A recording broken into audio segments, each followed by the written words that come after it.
예, 안녕하십니까. 오늘 벌써 세 번째 시간입니다.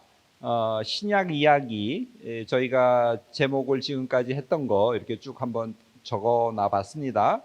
예수님을 기다리며 라고 해서 우리가 그 중간기, 이제 구약이 끝나고 중간기 시대가 있고 거기서 간절하게 메시아를 기다리는 그런 소망의 신앙이 그때 더 아주 열렬하게 이렇게 탄생했고요.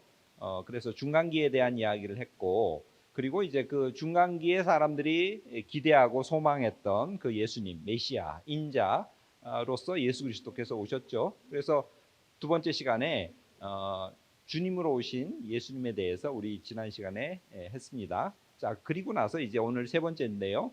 그 예수님을 만나고 이제 그 많은 제자들이 생겼지 않습니까? 그래서 12제자도 있지만 또 바울이라고 하는 우리 위대한 신앙의 선배가 있죠. 그래서 바울이 이 초대교회 이 신약 시대에 지대한 영향을 미쳤기 때문에 세 번째 주제로는 이제 예수님을 만난 바울이라고 해가지고 지금 오늘 이제 할 겁니다. 자, 그리고 나서는 마지막으로 바울 이후에 초대교회의 발전, 이건 우리가 다음 시간에 하겠습니다.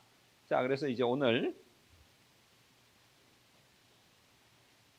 예수님을 만난 바울에 대해서 할 텐데요. 지난 시간에 우리 강의가 끝난 다음에 어떤 분이 질문을 해주셨어요. 그래서 그 질문이 굉장히 좋아가지고 지금 오늘 수업하기 전에 신약 이야기 세 번째 하기 전에 잠깐 여러분하고 이제 이야기를 나눠보려고 그러는데 예수님께서 오셨는데 그러면은 12제자들이나 이런 분들이 예수님에 대해서 아니면 메시아에 대해서 좀 잘못 이해한 것이 있는 거 아니냐는 그런 질문을 해줬어요. 왜냐하면 이분들은 예수님께서 정치적인 메시아로 오시기를 기대하지 않았냐는 거죠. 그러니까 이 민족에 의해서 유대 민족이 굉장히 탄압을 받고 있지 않습니까? 그리고 그 이민족이라는 것은 하나님에 대한 여호와 신앙이 없는 민족이지 않습니까? 그런 것 속에서 메시아를 기다리고, 그래서 메시아가 오면서 이 지상의 역사를 끝내고 그리고 하나님 나라를 다시 재건하고 건설하신다. 그러면서 12지파가 다시 회복되고 12지파가 온 열방을 다스릴 것이다. 그리고 열방은 시온산을 향해서 제물을 들고 시온산을 향해서 다 예배하러 올 것이다. 이런 그 소망의 메시지가 이사야서 2장이라든가 이사야서 66장에 보면 그런 그 종말을 노래하면서 이사야 선지자가 그렇게 예언을 하거든요. 그래서 그 예수님께서 나귀를 타고 예루살렘으로 올라가시지 않습니까? 그때 막 백성들이 뒤집어지면서 호산나 호산나 그 왕으로 오시는 메시아 예수 그리스도시여라고 하면서 이렇게 막 흥분하죠, 그죠? 그리고 바닥에는 종려나무를 가지를 깔고 그다음에 이제 아니죠 겉옷을 깔고 그다음에 종려나무 가지로 이렇게 막 그 연호하고 환호하지 않습니까? 이제 그런 것들이 스가랴서나 이런 데 예언했던 나귀를 타고 이제 메시아가 오실 거라고 하는 그 예언이 이스라엘 사람들은 지금 이제 성취되는 것으로 그렇게 기대하면서 온 예루살렘 성이 뒤집어졌죠. 그리고 제자들도 그러지 않습니까? 예수님께서 이제 예루살렘으로 입성하시니까 누가 좌편에 앉을 것이냐, 누가 우편에 앉을 것이냐를 가지고 서로 이제 틱틱 싸우지 않습니까? 그러니까 우리식으로 하면 누가 영의정이 되고 누가 좌의정이 되고 이렇게 해서 이제 예수님께서 성전으로 예루살렘으로 올라가시면 이제 당신이 왕으로 하나님의 아들 메시아 왕으로 즉위하시면서 이 세상의 모든 악한 것들을 다 절멸시킬 거고, 그러면 이제 우리가 모든 것들을 버리고 주님을 따랐던 그 어떤 고생 이것이 이제 끝이고 이제부터 우리가 부귀영화를 누리면서 주님 옆에서 영원히 이제 다스릴 거라고 하는 그런 기대감, 그런 이제 보상을 바라고 있었죠, 그죠? 그럴 때 예수님께서 뭐라 그러셔요? 내가 이 마시는 잔을 너희가 마실 수 있냐 이렇게 말씀하시죠, 그죠? 당신이 메시아로 이 성전에 올라가는 것, 예루살렘에 올라가는 것은 일반 사람들이 생각하는 것처럼 정치적인 메시아로 어떤 지배하러 올라가는 것이 아니라 나는 이 세상에 자신의 어떤 생명을 이 세상의 죄를 대신해서 속죄 제물로, 대속 제물로 드리기 위해서 올라가는 건데, 그죠? 사람들은 마치 이제는 끝났고 우리가 이제 유대 민족이 다시 이 세상을 지배할 수 있을 거라고 하는 메시아 덕분에 우리도 뭔가 떡고물을 얻어 먹으면서 이제 떵떵거리면서 살 수 있을 거라고 그렇게 생각을 하죠. 근데 그러나 예수님이 볼 때는 참 한심한 생각이죠. 그리고 예수님이 이렇게 고난의 종으로 오셨다는 것은 이미 이사야서나 이런 데 이미 다 예고되어 있는 겁니다. 예고되어 있는 거고요. 그 다음에 하나님께서는 자꾸 나의 이 사랑이 이스라엘 백성만을 위한 것이 아니라 온 열방을 위한 것이라는 그런 힌트를 계속 주셨어요. 예를 들면 요나서 같은 거에 그런 거죠. 그죠? 저 니느웨에 가서 믿지 않은 백성들, 이제 우리식으로 하면 복음을 증거하라는 거죠. 여호와를 믿게 하라고 할 때 요나는 심통이 나는 거죠. 구원은 누구만 받아야 되는 겁니까? 이스라엘 백성만 받아야 되는 거잖아요. 근데 왜 저 이민족에 가서 여호와를 믿으라고 얘기해야 되냐? 그래서 만일 저들이 여호와를 믿으면 화가 나는 거죠. 그죠? 우리 유대인만 구원받아야 되는데, 그러면서 어떻게 생각하냐면 어떤 편협적인 구원관을 갖고 있어요. 여호와 하나님은 누구만 사랑한다? 우리 유대인들만 사랑한다고 생각하는 거죠. 그죠? 그러니까 이 복음이 이방인들에게 전해지는 것, 여호와를 믿으라고 하는 이 어떤 하나님의 명령 자체도 거부해 버리죠. 그죠? 그런 식으로 이렇게 가는데 강권적으로 여호와 하나님께서 역사에서 뭐 큰 물고기 뱃속, 우리 보통 고래라 그러죠. 그죠? 그 뱃속에 들어갔다 토해내기도 하고 뭐 그러면서 할 수 없이, 그래서 어쨌거나 이제 면피는 해야 되니까, 안 하면 주님께서 자기를 칠 거니까 그냥 뭐 했다는 식으로 이렇게 말을 전했는데, 근데 막 니느웨 성이 뒤집어졌죠. 그죠? 그러니까 더 심통이 나잖아요. 더 심통이 나가지고 씩씩거리면서, 근데 또 뭐 해는 왜 이렇게 또 쨍쨍 내렸지요? 그래서 그 박덩쿨 아래 이렇게 그늘에 피했는데 벌레가 나오더니 그또 그 덩쿨을 잘라 먹어버리죠. 그래가지고 박덩쿨이 시들면서 해가 직통으로 자기 머리에 이렇게 내려쬐니까 요즘 말로 하면 뭡니까? 뚜껑이 열려버린 거죠. 그래서 막 그냥 뭐 이렇게 막 발광을 하듯이, 그러니까 그때 하나님의 음성이 들리지 않습니까? 저기 너는 그 박넝쿨 하나도 그렇게 소중히 여기는데 저기에 지금 사람이 12만 명이나 있다. 그리고 말 못하는 육축도 많다, 이렇게 얘기해요. 그러면서 너는 그 박넝쿨 하나도 그렇게 소중히 여기는데 저기에 많은 사람들, 심지어는 그 동물까지도 있다고 그렇게 말씀하시면서, 여기서 하나님이 주는 어떤 깨달음은 뭐죠? 하나님은 유대인도 물론 사랑하지만 믿지 않는 많은 이방인들도 사랑하고, 심지어는 이 생태계, 그죠? 동물들까지도 하나님께서 가엾이 여기는 그런 어떤 그 연민의 대상이라는 걸 가르쳐 주시는 거지 않습니까? 그러면서 이제 하나님의 사랑이 유대 백성뿐만 아니라 온 인류 전체, 하나님이 만드신 이 온 세상, 이것이 구원받는, 이것이 주님께로 다시 돌아오는 것, 이것을 이제 하나님께서 원하시는 것이라고 요나서에서 가르쳐 주는 거죠. 그러니까 어떤 구원의 보편성에 대한 이야기를 하시는 거예요. 이런 식으로 분명히 요나서를 통해서 이렇게 사인을 보내는 거거든요. 그럼에도 불구하고 유대인들은 어떻게 생각해요? 나만 구원받아야 된다, 우리만 구원받아야 된다, 이렇게 생각하는 거죠. 우리가 어릴 때는 아이가 부모가 자기만 사랑하는 줄 알잖아요. 그죠? 자기만 사랑하는 줄 알죠?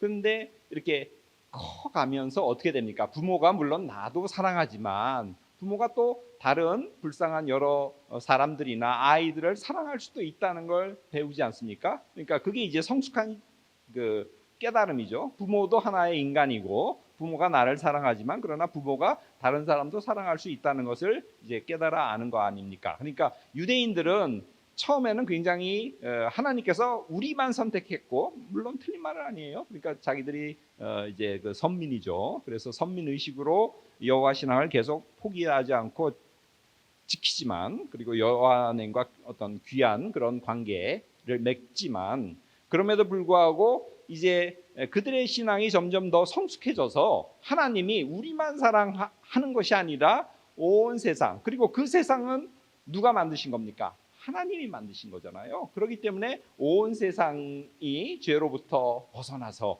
하나님께로 돌아오기를 바라고 있죠. 그래서 고레스도 나의 뭐라 그래요? 목자다 이렇게 말씀하시지 않습니까? 믿지 않는 거대한 제국의 제왕까지도 하나님께서 들어 쓰시는 도구라는 거죠. 그래서 고레스가 칙령을 내려가지고 이스라엘 백성들이 다시 본토로 돌아오지 않습니까? 그러니까 이스라엘 사람들이 점점 역사와 시대 속에서 많은 경험을 하면서 하나님에 대한 이해의 폭이 커집니다.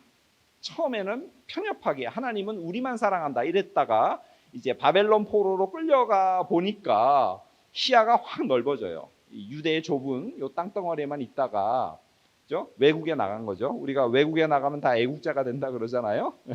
보는 눈이 이제 넓어지죠, 그죠? 저도 옛날에 우리나라가 그렇게 아직 발전하지 않았을 때 자꾸 옛날 얘기하면 안 되는데 이제 90년에 이제 독일에 처음 유학을 갔는데 그때만 해도 현대차가 별로 없었어요. 수출이 그렇게 많이 안 됐습니다. 그래가지고 이렇게 지나가다가 현대차만 보면 어떻게 이렇게 반가운지 현대차다 뭐 이랬는데 지금이야 뭐 이제 워낙 다 수출이 잘 되니까 그때만 해도 아직 삼성이 그렇게 그 세계적인 브랜드가 아직 되지 못했어요. 제 기억에 한 95년 이후부터 삼성이 이제 세계적인 브랜드로 발돋움했던 것 같은데 이런 것처럼 바벨론에 끌려갔어요. 그래서 이제 외국에 어서 오십시오. 앉으십시오. 외국의 그 식민지에서 식민지인으로 살면서 이제 생각을 하는 거죠. 이 거대한 제국 그리고 이 온 세상 세계 결국 이것도 하나님이 만드신 거 아닌가, 그죠? 그래서 이들도 결국 하나님의 구원의 대상이라는 걸 깨달아요. 그리고 우리가 이렇게 끌려 나온 것, 물론 우리 죄 때문이긴 하지만 분명히 그래서 우리가 이렇게 외국에서 포로로 잡혀서 고생하고 있는 이것이 하나님의 거대한 구속사의 틀 안에서 보면 어떤 의미가 있을 것이다. 우리의 이 고생과 이 고통과 고난 의미가 있을 것이라고 하는 생각을 하면서 점점 그들이 그 하나님을 이해하고 이 구속의 역사를 이해하는 이 시야가 굉장히 넓어집니다. 이렇게 점점 넓어지죠. 그렇기 때문에 주님께서 오실 때 어떻게 해요? 그죠? 모든 백성의 어떤 임금으로 오시는 거거든요. 근데 이스라엘 사람들은 아직도 여전히 편협하게 우리만을 위해서 오시는 분, 우리 유대인만을 위해서 오시는 분이라고 이렇게 생각을 했죠. 그래서 저는 하나님은 항상 우리 인간들의 생각보다 앞서간다고 보아요. 그죠? 나의 생각은 너의 생각과 다르다라고 하는 그런 예언서의 그런 구절이 있지 않습니까? 저는 그 구절을 읽으면요 되게 무서워요. 우리는 하나님께서는 이럴 거다라고 이렇게 생각하시는데 하나님께서는 우리의 그 생각보다 앞서가세요. 그러니까 항상 우리는 어떻게 돼요?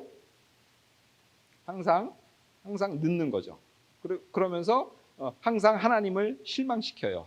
근데 어떻게 보면 또 우리 잘못도 아니에요, 그죠? 우리는 지금 가르쳐 준 대로 그냥 열심히 사는데 하나님은 너무 빨리 나가세요. 이렇게 그 창세기부터 시작해서 구약의 역사와 중간기와 이렇게 신약의 역사를 쭉 보면 하나님은 성큼성큼 저 앞으로 멀리 앞으로 다름질쳐 나가시는 분이시고 우리 믿는 신앙인들은 그분의 뜻을 생각을 쫓아서 가기에 굉장히 바쁘다는 그런 생각을 해봅니다. 오늘날 지금 막 세상이 막 변하고 있지 않습니까? 지금 그래서 교회도 굉장히 어렵죠. 이런 것이 저는 어떤 생각이 드냐면 하나님은 더 요즘 가속을 내서 더 성큼성큼 앞서 나가시는 게 아닌가. 그런데 기존 교회가 자기 틀에 얽매여 가지고 그 틀 안에서 그 패러다임 안에서 지금 안주하고 있는 거 아닌가 그런 생각이 들어요. 그러니까 우리가 하나님을 못 쫓아가는 겁니다. 자, 그런 생각이 들고요. 자, 그래서 그 12제자들도 그런 편협한 그런 생각 속에서 예수님에 대해서 아직 제대로 이해하지 못했다. 이제 그렇게 말씀드리고 싶습니다. 자, 그래서 이제 바울 한번 봅시다. 이제 둘로 나눠서 생애하고 바울의 의에 대해서 이제 말씀을 드리려 그래요. 자, 4세기 어떤 그 묘지의 묘석에 이렇게 바울의 모습이 저렇게 그려져 있어요. 그래서 뒤에 뭐 파울루스라고 이렇게 써 있는데, 요거 있고요. 요거 같은 묘석에 다른 분이 새겨져 있어요. 요 분은 베드로예요. 자, 그래서 요 베드로하고 그 전에 보여드렸던 이 바울하고 이렇게 차이가 뭐가 있죠? 차이가 요 분이 바울이고요. 요 분이 베드로인데 딱 봤을 때 어떤 차이가 느껴지죠? 베드로는 머리털이 많죠. 그죠? 구렛나루까지 마치 좀 뭐 우스갯소리라면 원숭이처럼, 그죠? 머리가 많죠. 저는 이제 머리 많은 사람이 되게 부러운데.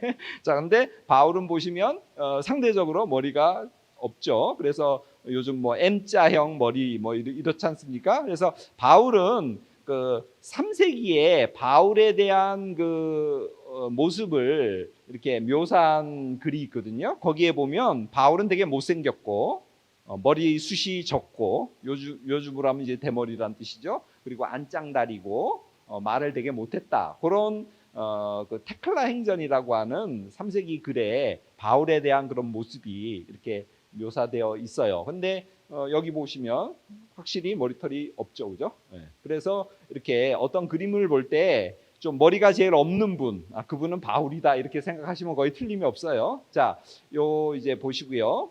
요거는 바울과 베드로를 이렇게 서로 대면해서 그려놓은 석회석 부조예요. 저 가운데 이렇게 금이 그어져 있는 건 그 책을 제가 이렇게 복사했기 때문에 그렇고, 근데 여기도 보시면 자 왼쪽과 오른쪽, 여러분 보실 때 이제 오른쪽과 왼쪽이겠죠. 자, 바울은 아예 머리가 없죠, 그죠? 그죠? 누가 바울인지 딱 알겠죠? 근데 베드로는 보시면 굉장히 구렛나루부터 시작해서 머리숱이 굉장히 많죠. 자, 그래서 바울과 베드로, 바울은 이제 저렇게 생겼다 이렇게 한번 보시고요.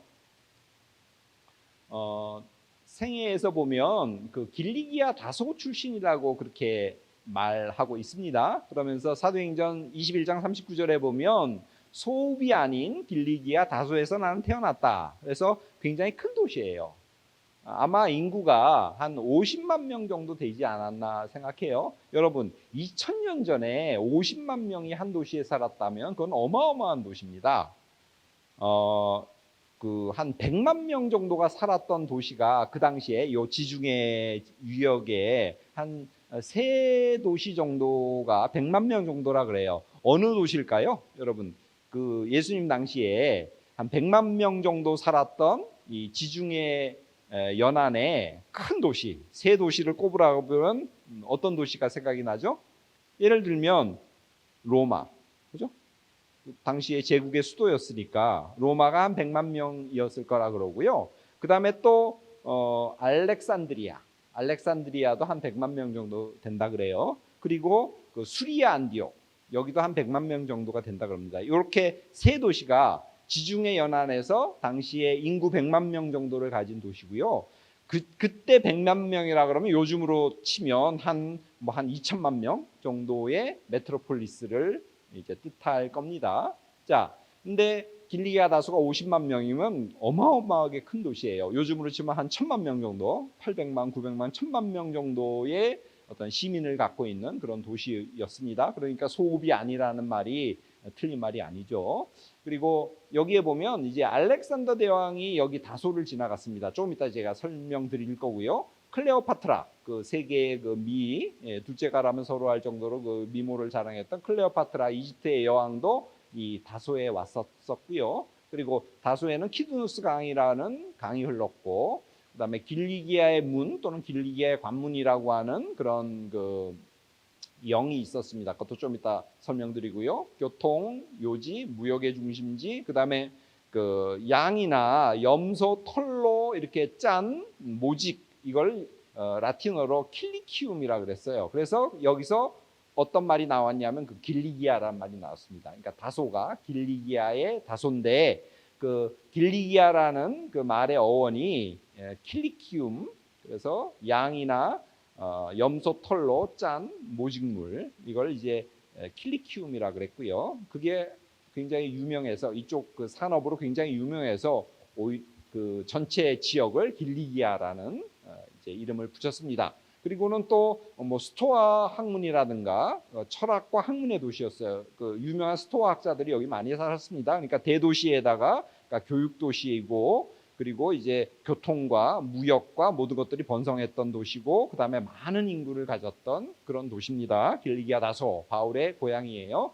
여기 보면 이제 지금 가보시면 여기는 이제 터키거든요. 길리기아 다소는 이따 이제 지도로 보여드릴 텐데 바울의 생가래요. 물론 이제 최근에 만든 거죠. 최근에 만든 건데 어쨌거나 바울의 생가라고 저렇게 있습니다. 뭐 하여간 바울의 생가라니까 나중에 이제 터키 성기순례를 가시면 여기는 꼭 가셔야 되는 거죠, 그죠?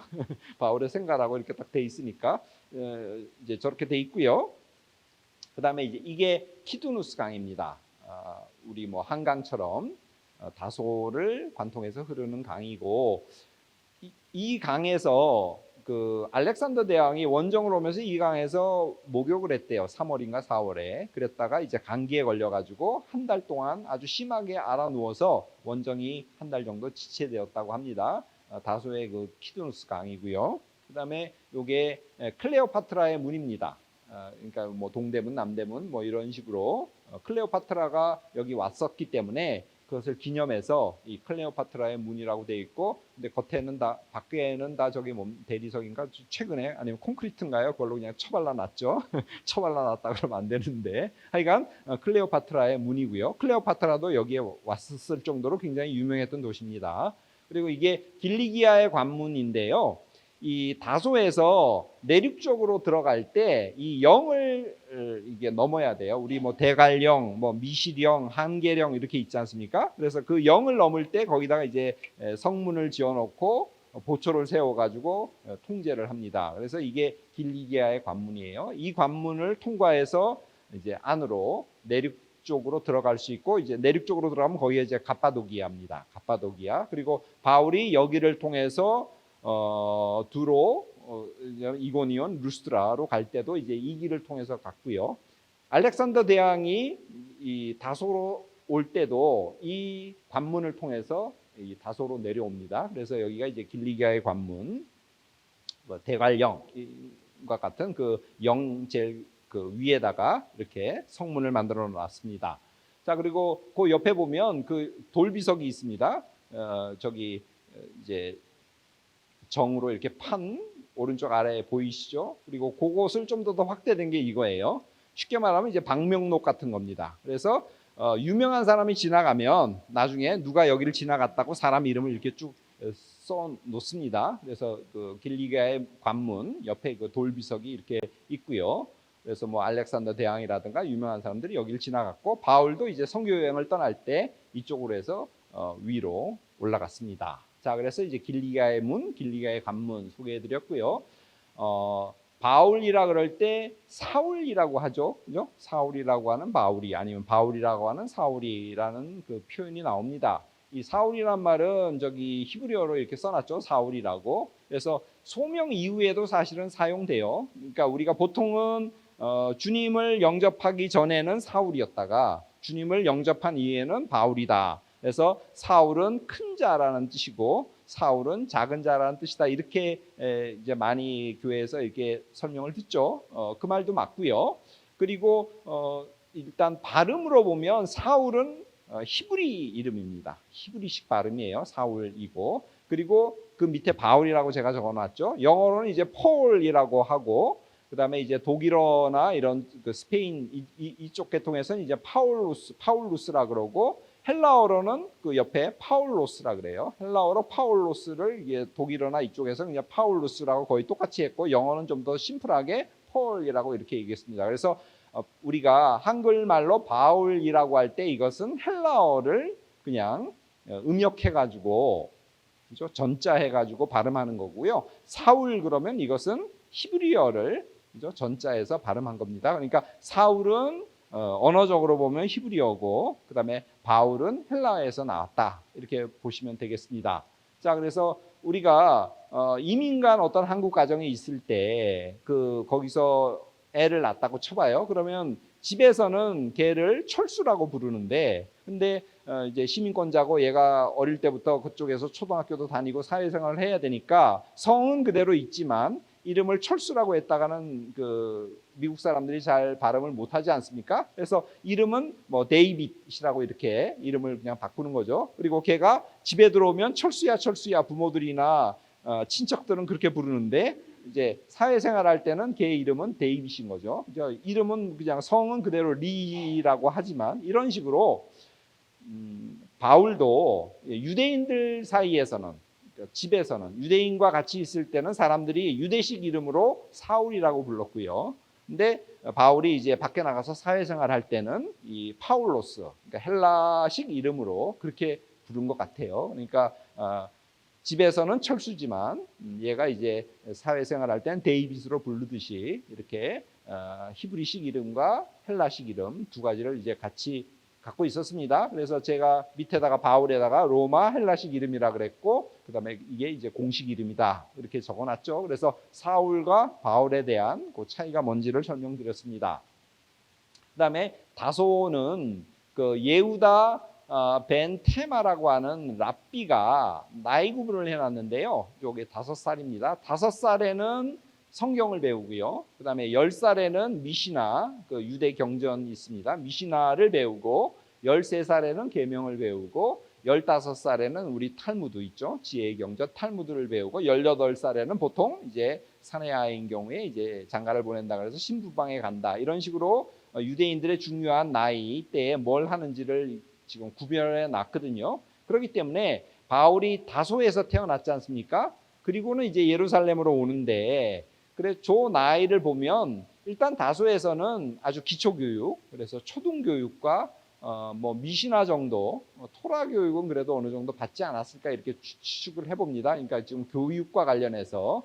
그리고 나서는 이제 예루살렘으로 오죠. 그리고 이 성에서 자라라고 이렇게 얘기하거든요. 여기서 이 성이라는 게 예루살렘 성이에요. 그러니까 자랐다고 하면 적어도 성장기에 이미 바울이 어디 있었다고 볼 수 있습니까? 예루살렘에 있었다고 볼 수 있거든요. 그런 점에서 뭐 쉽게 말하면 한 중고등학교 때는 이미 예루살렘에서부터 수학하지 않았나 이렇게 볼 수 있을 것 같아요. 그러니까 요즘식으로 하면 조기 유학을, 그죠? 예루살렘으로 보낸 것 같습니다. 그래서 바리새인 교육을 받았죠. 그리고 바리새인 교육을 받았는데 바리새인들은 생계를 위한 교육도 같이 가르쳐요. 그래서 아마 장막 짓는 거, 이것이 바울의 고향에서 굉장히 발달했던 산업이고, 바울도 가업으로 집에 있을 때 이걸 어느 정도 좀 배우지 않았을까. 그리고 나서 이제 바리새인들이 또 생계를 위한 보조 교육을 받았는데, 바울은 그것을, 이 장막 짓는 것을 생계를 위한 어떤 실업 교육의 일환으로 택하지 않았나 이렇게 볼 수 있겠습니다. 그리고 이제 소명을 받죠. 가마리엘 문화에서 정통 유대교 교육을 받습니다. 그런 입장에서 볼 때 예수가 전하는 복음, 저거는 이단적인 거다, 저거는 도저히 받아들일 수가 없다고 그렇게 생각을 했죠.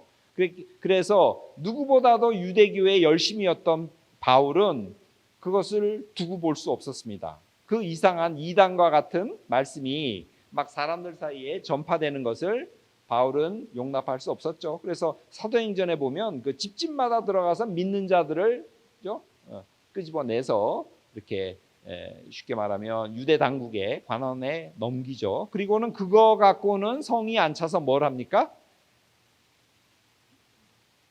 다메섹으로 가서 거기서 믿는 자들을 지금 예루살렘으로 데려오려고 그러죠. 다메섹은 유대 지역 밖에 있기 때문에 예루살렘 그 성전이나 제사장들의 권력이 미치지 않는 곳이에요. 그렇기 때문에 그 유대인들을 어디로 끌고 와야 돼요? 예루살렘으로 끌고 와야지만 예루살렘 이 성전 아니면 사내들이라고 하는 공회의 이 권력이 그들을 처벌할 수 있거든요. 그래서 이제 예루살렘 제사장으로부터 무슨 허가증을 받았겠죠. 그래가지고 이제 박해를 하려고 다메섹으로 씩씩거리면서 이제 가는 중에 부활하신 주님이 바울에게 나타나죠. 그죠? 그러면서 바울아 바울아, 아니면 사울아 사울아, 내가 왜 나를 박해하느냐 이렇게 하죠. 그러면서 이제 바울이 주님을 영접하는 그런 놀라운 사건이 벌어집니다. 자, 그래서 이제 소명 가로 열고 제가 회심이라고 했지 않습니까?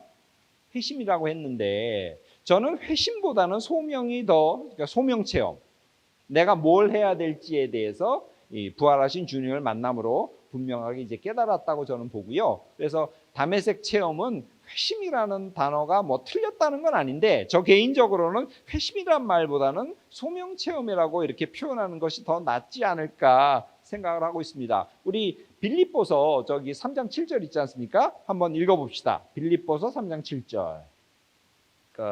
주 예수 그리스도를 아는 지식이 가장 고상하기 때문에 제일 앞에 모든 것을 해로 여겼다 이렇게 나와요. 그죠? 예수를 아는 지식이 가장 고상하기 때문에 그 전에 알고 있던 모든 지식을 뭘로 여긴다? 해로 여긴다. 배설물로 여긴다. 다 버린다. 이렇게 얘기해요. 그래서 저는 저기 소명이라고 하고 빌립보서 3장 7절이라고 써놨고 제가 뭐라고 써놨냐면 더 나은 지식 그리고 진보라고 써놨죠. 그러니까 저는 구원 지식의 진보라고 봐요. 이 다메섹 체험을. 그러니까 그 전에 율법을 통해서 구원을 받는다고 바울은 그렇게 가마리엘 문화에서 배우지 않습니까? 그게 전통적인 유대인들의 사고잖아요. 율법을 통해서 구원을 받는다. 근데 그게 틀린 게 아니에요. 맞죠? 그것도 맞아요. 그러나 예수 그리스도가 오심으로 말미암아 그 구원과 관련해서 더 나은 지식, 구원과 관련해서 더 나은 그 길을 발견한 겁니다. 그렇기 때문에 이제 더 이상 과거의 그런 방식을 취하진 않고 택하지 않는다는 그런 뜻이에요. 그러니까 이런 예를 한번 들어봅시다. 옛날에 우리 구축약을 먹지 않습니까? 그죠? 옛날에 이제 먹으면 그 먹기도 굉장히 불편했고 또 양도 많고요. 그리고 또 그게 뭐 이상 어떤 일인지 뭐 한 끼를 굶고 먹어야 되잖아요. 그죠? 굶고 먹어야 되고 뭐 이래요. 그리고 굶고 먹으니까 어떻게 됩니까? 막 배도 아프고 그러죠. 그죠? 그래서 먹기가 굉장히 불편했는데 요즘 나오는 그 구충제, 뭐 요즘 구충제도 잘 먹지 않기도 하긴 하지만 굉장히 알도 적고 뭐 굶고 먹고 뭐 이러지 않아요. 그리고 뭐 예를 들어서 값도 싸다고 쳐봅시다. 그러면 옛날 구충제를 먹겠습니까? 지금 새로 나온 구충제를 먹겠습니까? 지금 새로 나온 구충제를 먹겠죠? 그런 거죠. 그러니까 옛날 게 문제가 있는 게 아니라 더 좋은, 약효도 좋고 먹기도 편하고 값도 싸고 한 그런 어떤 방법, 그 이제 기생충을 박멸하는 그런 방법이 있다면 새로운 걸 택하겠죠. 그러니까 옛날에 그 구도로는 빙빙빙 돌아가야 됐고요. 그래서 시간도 많이 걸리고 덜컹거리고 포장 그 어떤 그 정도도 별로 그렇게 질도 좋지 않은 그런 구도로가 있는데 신도로가 뚫렸어요. 근데 통행료도 안 받고 그리고 새로 뚫려서 굉장히 거리도 짧고 그리고 아주 저기 도로도 굉장히 이제 잘 깔아가지고 덜컹거리지도 않고 그런 길이 있다면 옛 길을 가겠습니까? 새로 깔린 이 길을 가겠습니까? 이 새로 깔린 이 길을 갈 거 아닙니까? 마찬가지예요. 그러니까 그 전에는 뭘로 구원을 받아요? 율법으로 구원을 받아요. 근데 이건 굉장히 힘들죠. 그죠? 그리고 이거는 주로 누구한테 기회를 준 겁니까? 유대인들한테 기회를 준 거예요. 그런데 마지막에 하나님께서 모든 사람들이 자꾸 죄에 빠지니까 너무 안쓰러워서 마지막으로 구원받는 새로운 어떤 그 길을 제시하는데 그건 뭐예요? 예수 그리스도를 통한 구원이에요. 예수 그리스도를 통한 구원에는 율법을 안 지켜도 돼요. 오직 그분을 믿기만 하면 돼요. 마지막에 하나님께서 찬스로, 종말론적인 찬스로 당신의 아들을 우리 죄를 위해서 희생시켰다고 하는 이 사실을 아멘하고 받아들이기만 하면 그게 예수 그리스도를 믿는 거예요. 주님 예수를 그리스도로 고백하는 것. 예수를 그리스도로 고백하는 마지막 종말론적인 기회라고 하는 것. 그때 이때는 묻거나 따지지 않고 과거에 내가 어땠는지 현재 내가 어떤 상태인지 아무 묻지도 않고 그냥 예수님은 나를 위해서 하나님께서 마지막으로 종말론적으로 주신 마지막 기회입니다. 감사합니다. 나는 죄인입니다. 그러나 예수 그리스도의 그 십자가의 보혈로 내 죄가 모두 다 사해졌음을 나는 믿습니다. 라고 고백하기만 하면 구원받아요. 그렇죠? 이 새로운 길을 줬어요. 이걸 훨씬 더 뭐 쉽다 그러면 그렇지만 어쨌거나 쉽잖아요. 그죠? 쉽고 편하죠. 그죠? 그냥 직통이죠. 이 길이 있다면 어떤 걸 택하겠어요? 율법을 통한 이 옛 방법이 아니라 새 방법을 택하지 않겠습니까? 그게 바울이 깨달은 거예요. 구원과 관련해서 더 나은 지식을 발견한 겁니다. 예수 그리스도가 주님이시고, 그래서 그 주님을 통해서 우리가 쉽게 하나님께 다가갈 수 있는 그 기회를 마지막에 하나님께서 당신의 아들을 희생시키므로 어떤 종말론적인 사건, 예수 그리스도의 사건을 우리에게 베풀어 줬다는 것을 부활하신 주님을 만나기 전까지 바울은 안 믿었거든요. 근데 부활하신 주님을 만남으로써 그분이 그리스도이심을 고백할 수밖에 없지 않습니까? 그래서 이제 구원과 관련해서 더 나은 길을 발견했다. 그래서 그 구원과 관련한 지식의 진보라고 그렇게 말씀을 하고요. 그래서 갈라디아서 1장에 보시면 그 아들을, 자, 읽어봅시다.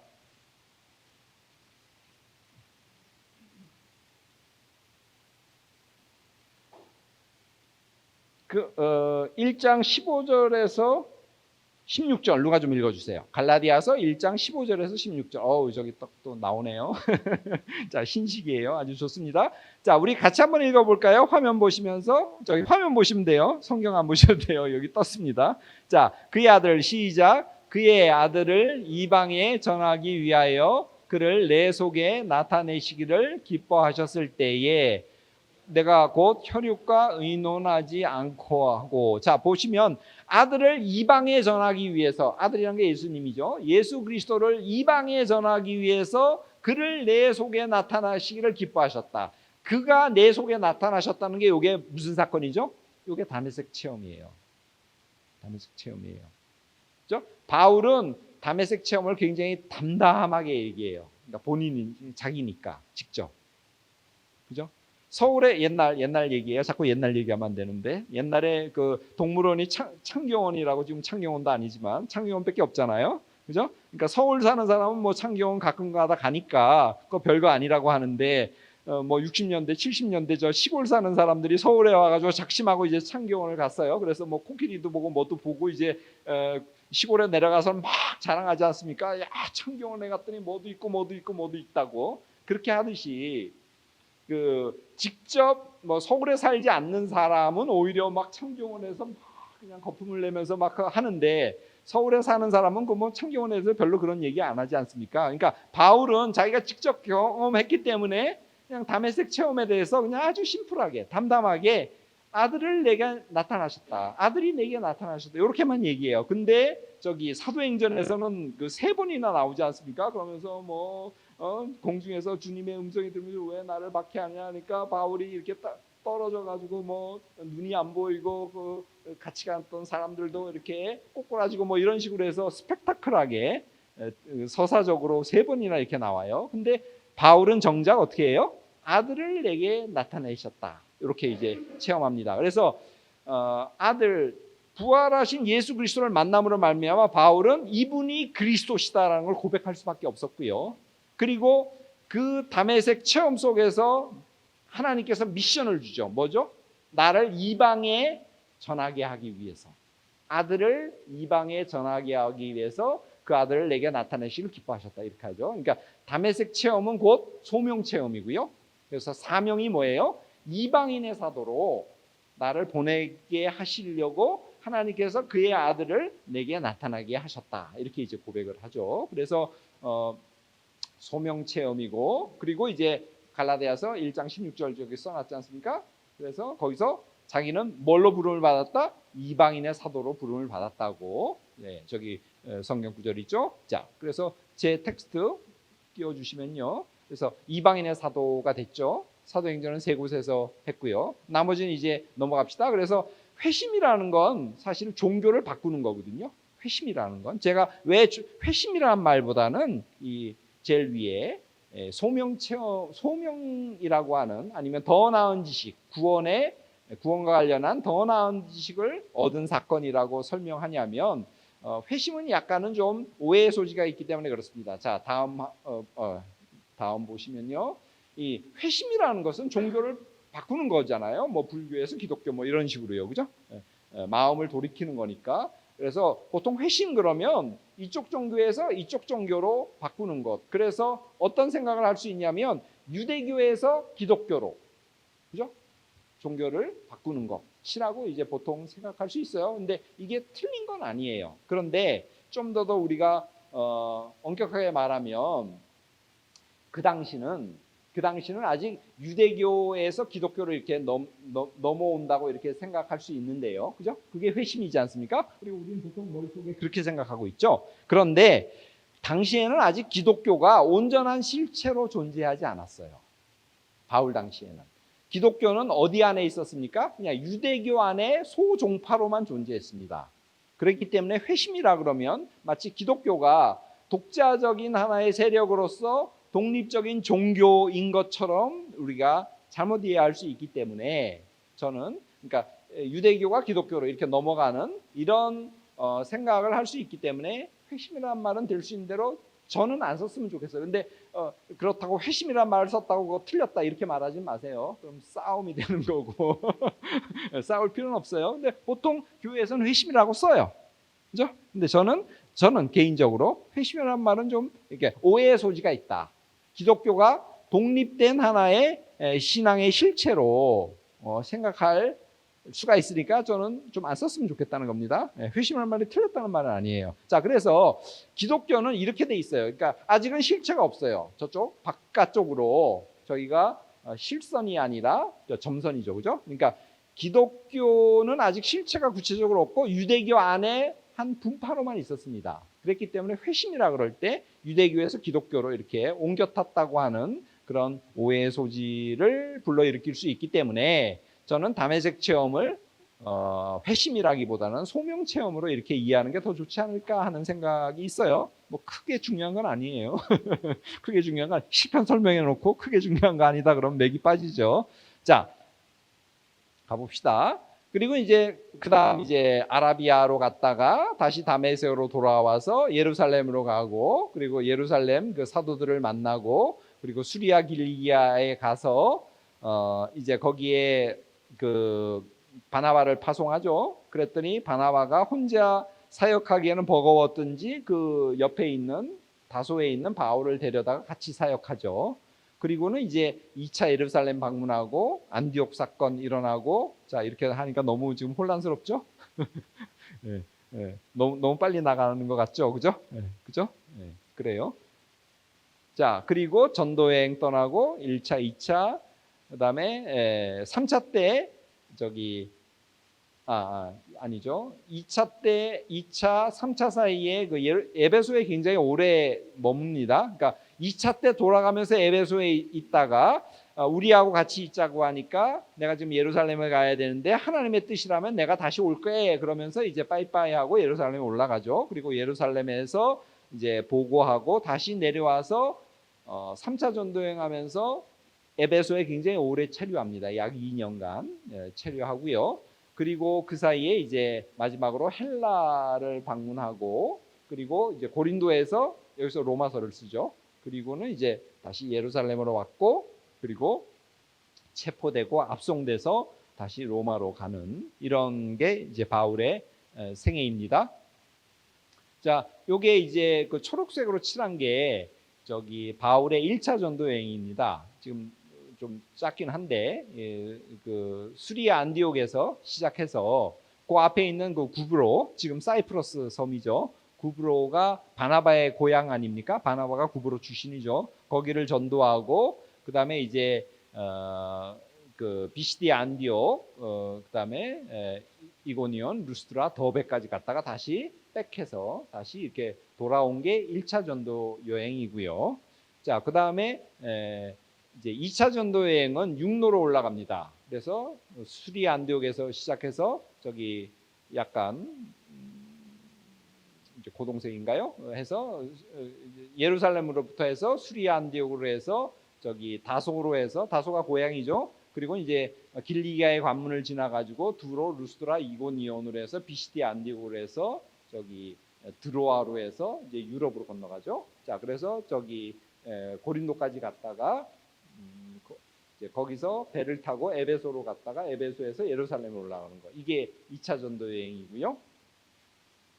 그다음에 이제 3차 전도여행도 거의 같은 경로죠. 3차 전도여행도 저기 고린도까지 갔다가 고린도까지 갔다가 배로 가려고 그랬는데 유대인들이 바울을 잡으려고 한다는 정보를 듣고 이제 배에 올라탔는데 그런 자객들이나 그런 사람들하고 같이 타면 뭐 피할 길이 없지 않습니까? 그래가지고 포기하고 육로로 다시 왔던 길을 돌아서 이제 가죠. 자, 그래서 이제 색깔을 칠해 보면 이렇게 되죠. 지금 예루살렘부터 시작해서 노란색으로 해서 저 고린도까지 갔다가 다시 고린도에서 배를 타고 예루살렘으로 가려고 했는데 포기하고 다시 이렇게 다시 돌아오죠. 자, 돌아오면서는 소아시아의 그 해변에 있는 그런 작은 섬들을 이렇게 거쳐서 배를 타고 이렇게 돌아오는 거. 이게 3차 전도 여행이고, 그리고 예루살렘에 올라갔다가 이제 붙잡히죠. 붙잡혀서 지금 예루살렘에서 율리아 백부장 율리아의 호송하에 저런 이제 파란색 그 경로를 따라 가지고 로마로 이렇게 압송되는 게 바울의 전체적인 그 생애입니다. 그리고 이제 로마에 붙잡혔다가 거기서 그 처형당했다는 설이 있고 한번 풀려났다가 다시 붙잡혀서 로마에서 처형당했다는 이제 두 설이 있습니다. 두 설인데 저는 개인적으로는 뭐 어느 설이나 받아들여도 괜찮은데 저는 풀려났다가 다시 붙잡혀서 처형당한 게 아닐까. 그래서 이제 풀려나서 또 사역을 하다가 그때 뭐 디모데 전후서라든가 디도서라든가 이런 목회 서신들, 그죠? 그의 제자들을 막 세우고 그런 다음에 다시 붙잡혀서 로마에서 처형당했다고 보는 게 바울의 전체 생애와 그리고 바울의 그 13권이나 되는 그 바울의 서신들이 언제 어떻게 쓰였는지를 이렇게 나눌 때 앞부분의 편지들과 그러니까 전기 바울 서신과 후기 바울 서신을 이렇게 나누거든요. 그럴 때 이 후기 바울 서신이 로마에 한번 붙잡혔다가 다시 풀려 나와서 그리고 이제 이게 나의 삶이 얼마 안 남았구나, 내 그 사역의 삶이 얼마 안 남았구나 그러면서 디모데도 세우고 디도도 세우고 그렇게 이렇게 이제 후계자들을 세우고 이제 편지도 보내면서 잘 이제 그 사역을 잘 하라고 하는, 그래서 쉽게 말하면 이제 목회 서신들, 그리고 이제 옥중 서신들이 보통 옥중 서신은 물론 1차 그 전기 생애와도 관련되긴 하지만 특별히 목회 서신은 이렇게 한번 로마에 갔다가 체포됐다가 풀려 나온 그때 아마 이 목회 서신들이 쓰여지지 않았을까 저는 그냥 조심스럽게 그렇게 한번 추측을 해봅니다. 자, 그렇게 해서 지금 바울의 시선은 저 여러분이 볼 때 이제 오른쪽이죠. 오른쪽 저기가 예루살렘이죠. 예루살렘인데 바울이 저기 로마서 15장 17절에서 20절. 자, 오늘 시간을 보니까 조금만 더 하고 다음 주에 바울 나머지 그 사상을 다음 주에 해야 될 것 같습니다. 사상을 다음 주에 하고 그 다음에 이제 네 번째 이 바울 이후의 기독교의 발전을 이제 네 번째를 같이 하겠습니다. 자, 로마서 15장 17절 한번 보실까요? 17절에서 20절. 예. 자, 제가 한번 읽어볼게요. 그러므로 내가 그리스도 예수 안에 있어서 하나님의 일에 대해서 자랑하는 것이 있거니와 18절, 그 다음 19절 한번 띄워주실래요? 표적과 기사의 능력으로 성령의 능력으로 이루어졌으며 그리하여, 자 여기서부터 내가 예루살렘으로부터 두루 행하여 일루리곤까지 그리스도의 복음을 편만하게 전하였노라, 이렇게 나오죠. 그래서 예루살렘과 일루리곤이라는 것이 나옵니다. 그리고 내가 이제 이곳에서는 더 이상 복음을 전할 게 없다, 그렇게 얘기해요. 그러면서 20절에 보면 바울의 어떤 그 선교 원칙이 뭐냐면 남이 이미 복음을 전하는 곳에서는 내가 복음을 전하지 않겠다는 거예요. 그러니까 이중적으로, 그죠? 이미 누가 와서 씨를 뿌려놓고 복음의 어떤 기초를 세운 곳에 가서는 내가 더 이상 사역하지 않겠다. 거긴 이미 복음이 전해졌으니까 지금 일할 보낼 일꾼이 적은데 내가 거기 가서 이중적으로 사역할 건 없고 나는 복음이 전해지지 않은 곳에 가서 이제 복음을 전하겠다는 거죠. 그래서 20절에 보면 그리스도의 이름을 부르는 곳에서는 복음을 전하지 이미 이름이 알려진 곳에서는 복음을 전하지 않겠다. 남의 터 위에서는 내가 건축을 하지 않겠다. 이렇게 이야기를 하죠. 그러므로 또한 내가 너에게 가려고 한 것이 여러 번이었더니, 여기서 너희라는 건 로마서니까 로마 교인들이에요. 로마 교회예요. 로마 교회에 여러 차례 바울은 가려고 했고요. 그래서 23절에 이제는 이 지방에서 일할 곳이 없고 또 여러 해 전부터 언제든지 서반으로 갈 때에 너희에게 가기를 바라였거니와, 바라고 있었으니라고 얘기했어요. 그러니까 바울은 예전부터 어디에 가고 싶어 했어요? 로마에 가고 싶어 했고, 그리고 로마를 거쳐서 어디로? 서바나로 가려고 했습니다. 그래서 예루살렘으로부터 시작해서 일루리곤까지 복음을 자기는 편만하게, 그러니까 넓게 광범위하게 전했다고 바울은 생각하는 거예요. 그리고 나서는 바울이 뭐라 그래요? 지금 고린도에서 로마서를 쓰는 거거든요. 고린도에서 지금 로마서를 쓰면서 아까 로마서 15장 읽었지 않습니까? 내가 예전부터 여러 차례 너희에게 가려고 그랬다. 그러니까 여기서 너희란 건 뭐예요? 로마죠, 그죠? 너희에게 가려고 그랬고, 그리고 로마서에는 왜 가는 거예요? 내가 스페인으로 서바나로 갈 테니까 날 좀 도와다오. 내가 그쪽에 가서 복음을 증거할 테니까 어떤 선교 후원금을 좀 달라는 거죠, 그죠? 그래서 로마서를 쓰는 거지 않습니까? 그러니까 바울은 예루살렘으로부터 시작해서 이미 일루리곤까지는 복음이 전해졌다고 보고요. 그리고 이제 바울의 마지막 목적지는 어디예요? 스페인, 서바나죠, 그죠? 서바나로 가는 길에 전에부터 들르려고 했던 로마 교회에 내가 들르고 싶다. 너희한테 가고 싶다. 그리고 그러면 나를 좀 도와다오. 그럼 내가 너희가 도와준 선교 후원금을 가지고 내가 스페인으로 갈게라고 바울은 지금 생각하고 있는 거죠. 자, 그래서 이제 바울의 최종 목적지는 어디입니까? 스페인이죠. 그렇죠? 자, 그래서 이제 저 섬이 구브로고요. 이제 구브로라고 써놨죠. 삼각형의 제일 왼쪽 꼭지가 구브로고요. 아래 동그라미 친 데는 어디입니까? 예루살렘이죠. 그죠? 그리고 위에 동그라미 친 데가 어디예요? 수리아 안디옥입니다. 수리아 안디옥. 바울과 바나바가 함께 사역했던 곳이 수리아 안디옥이죠. 그러니까 요 삼각형이 어떻게 보면 가장 초대교회의 가장 중심 사역지라고 볼 수 있어요. 구브로는 누구의 고향이기 때문에 그렇습니까? 바나바의 고향이기 때문에 제가 구브로라고 쳐놨고요. 그러니까 예루살렘과 구브로와 수리아 안디옥, 여기가 이제 바울 사역과 관련해서 가장 중요한 어떤 세 지점이라고 볼 수 있고, 바울은 이제 여기서부터 어디로 가요?